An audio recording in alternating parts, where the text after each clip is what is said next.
E aí galera, beleza? Aqui quem falou, canal Chavantes Pro, Gabriel na área, beleza? Também para mais um videozinho aí do canal. Falando um pouco aí sobre o balanço patrimonial, isso mesmo, balanço patrimonial. Para iniciar então, o balanço patrimonial ativo é composto pelos bens e direitos e podemos dizer que se refere à parte positiva da empresa. Já o passivo é composto pelas obrigações e se refere à parte negativa.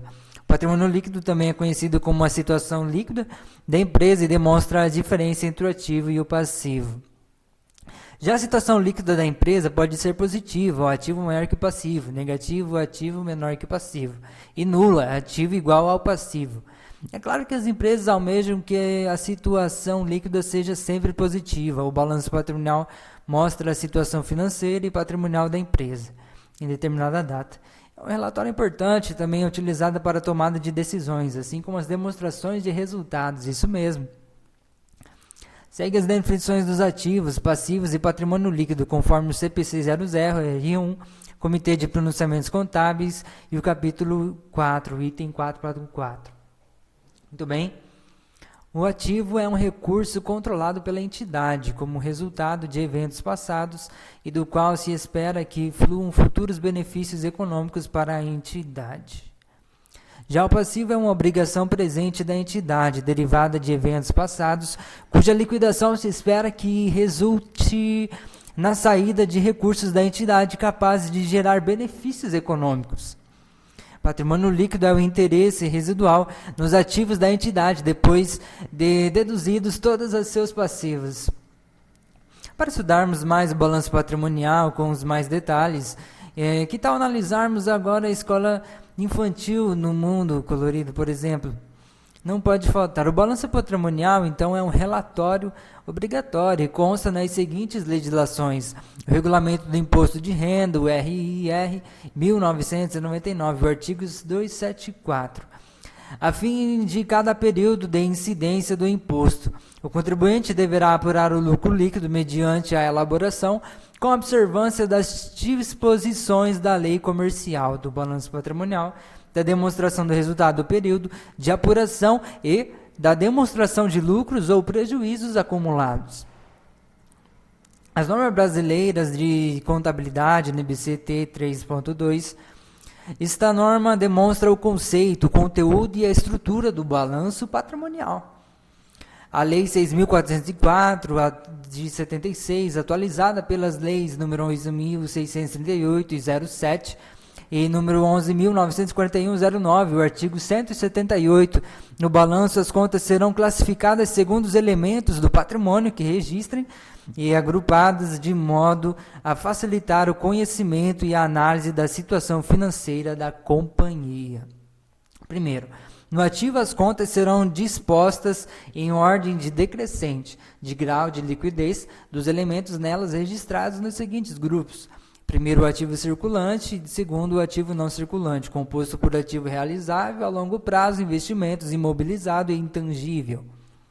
No segundo, no passivo, as contas serão classificadas nos seguintes grupos: primeiro, passivo circulante, segundo, passivo não circulante, e terceiro, o patrimônio líquido dividido em capital social, reservas de capital, ajustes de avaliação patrimonial, reservas de lucros, ações em tesouraria e prejuízos acumulados.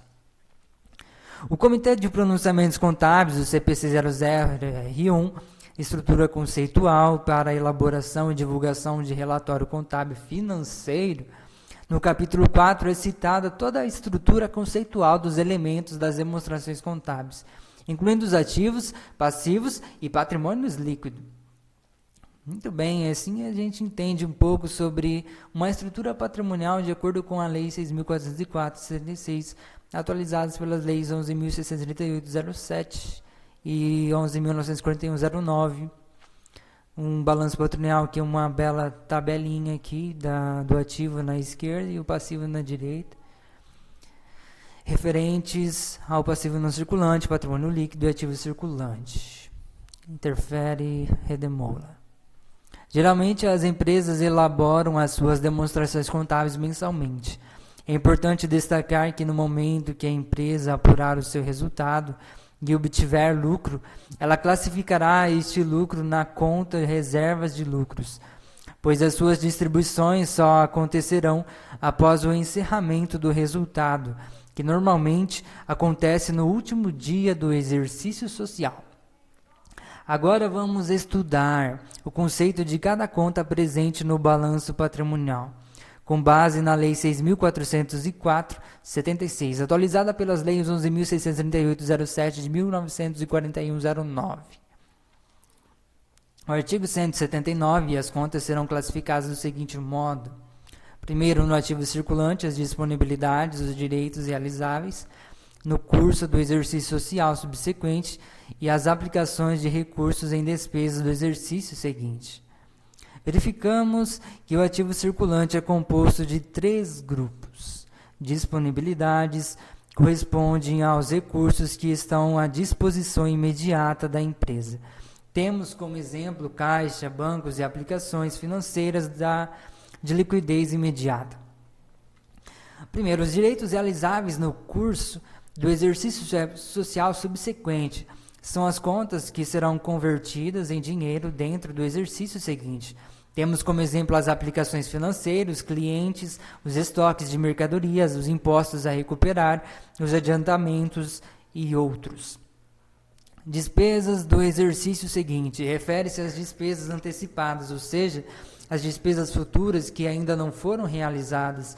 Temos como exemplo seguros a vencer, assinaturas de jornais e revistas, contrato de aluguel e outros. Percebemos então aqui que o ativo não circulante é composto de 4 grupos: o ativo realizável a longo prazo, os investimentos, imobilizado e intangível. No ativo realizável a longo prazo são classificadas as contas que se transformarão em dinheiro após o término do exercício social subsequente. Já os outros itens, investimento, imobilizado e intangível, dificilmente se transformarão em dinheiro devido à natureza de cada item. Muito bem. Ainda de acordo com a lei, artigo 179, segundo, no ativo realizável a longo prazo, os direitos realizáveis após o término do exercício seguinte, assim como os derivados de vendas, adiantamentos ou empréstimos às sociedades coligadas ou controladas ao artigo 243, diretores acionistas ou participantes no lucro da companhia que não constituírem negócios usuais na exploração do objeto da companhia. Terceiro, em investimentos, as participações permanentes em outras sociedades e os direitos de qualquer natureza são classificáveis no ativo circulante e que não se destine à manutenção da atividade da companhia ou da empresa. 4. No ativo imobilizado, os direitos que tenham por objeto bens corpóreos destinados à manutenção das atividades da companhia ou da empresa, ou exercícios com essa finalidade, inclusive os decorrentes de operações que transfiram à companhia os benefícios, riscos e controle desses bens. 4. No ativo imobilizado, os direitos que tenham por objeto bens corpóreos destinados à manutenção das atividades da companhia ou da empresa, ou exercícios com essa finalidade, inclusive os decorrentes das operações que transfiram à companhia os benefícios, riscos e controle desses bens. 4. No ativo imobilizado, os direitos que tenham por objeto bens corpóreos destinados à manutenção das atividades da companhia ou da empresa ou exercícios com essa finalidade, inclusive os decorrentes de operações que transfiram à companhia os benefícios, riscos e controle desses bens. 4. No intangível, os direitos que tenham por objeto bens incorpóreos destinados à manutenção da companhia ou exercidos com essa finalidade, inclusive o fundo de comércio adquirido. O artigo 180 da lei refere-se ao passivo, ou seja, as obrigações e dívidas da empresa com terceiros. Ele é composto pelo passivo circulante e passivo não circulante. O artigo 180, as obrigações da companhia, inclusive financiamentos para aquisição de direitos do ativo não circulante, serão classificadas no passivo circulante, quando se vencerem no exercício seguinte. E no passivo não circulante, se tiverem vencimento em prazo maior, observado o disposto no parágrafo único do artigo 179 desta lei. Temos os seguintes exemplos: os fornecedores, salários e encargos a pagar. Esperando fundo, os impostos a recolher, provisões, empréstimos e financiamentos, etc. O artigo 182 estabelece as contas do patrimônio líquido.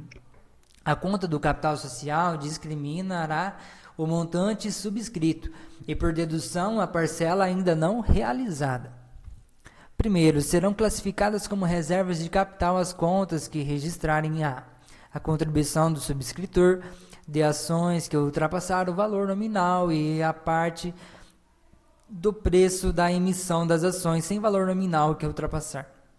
A importância destinada à formação do capital social, inclusive nos casos de conversão em ações de debêntures ou partes beneficiárias. B. O produto da alienação de partes beneficiárias e bônus de subscrição. Segundo, será ainda registrado como reserva de capital e o resultado da correção monetária do capital realizado, enquanto não capitalizado. Terceiro, serão classificadas como ajustes de avaliação patrimonial enquanto não computadas no resultado do exercício em obediência ao regime de competência, as contrapartidas de aumentos ou diminuições de valor atribuídos a elementos do ativo e do passivo, em decorrência da sua avaliação a valor justo, nos casos previstos nesta lei, ou em normas expedidas pela Comissão de Valores Mobiliários com base na competência conferida no terceiro artigo 177 desta lei. Quarto, serão classificados como reservas de lucros as contas constituídas pela apropriação de lucros da companhia. Quinto, as ações em tesouraria deverão ser destacadas no balanço como dedução da conta do patrimônio líquido que registrar a origem dos recursos aplicados na sua aquisição. Muito bem, exemplificando agora um pouco, temos aqui um balanço patrimonial do julho, por exemplo. As contas patrimoniais, caixa, bancos, clientes, estoques de mercadoria em escritório, veículos, computadores e etc. Aí tem que ter uma boa visão, né, do que vai estar sendo colocado aí. A visão de debêntures e ainda mais de contagens de estoques e mercadorias e de, como posso dizer, a contagem do mundo, né? Contagem do mundo acerca disso. Exatamente. Lembre-se, somente as contas patrimoniais fazem parte do balanço patrimonial. As contas de resultado fazem parte da demonstração de resultado. Muito bem, espero que tenham gostado do vídeo aí, galera. Um breve resumo e conceitos e um pouco de tabelas e um pouco de valores colocados aqui sobre... Vejamos, deixa eu colocar aqui certinho qual que a gente estava abordando.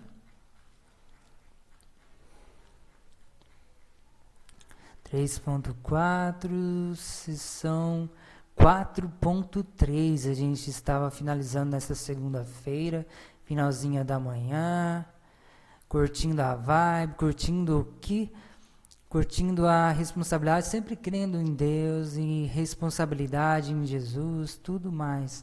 A sessão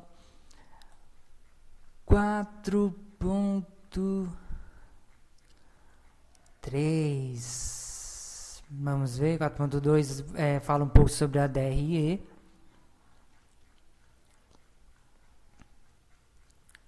Vamos abaixando aqui, finalizando a conferência novamente, balanço patrimonial, isto mesmo, 4.3. Espero que tenham gostado, galera. Valeu, fui, e mente blindada, e até a próxima. Valeu, fui.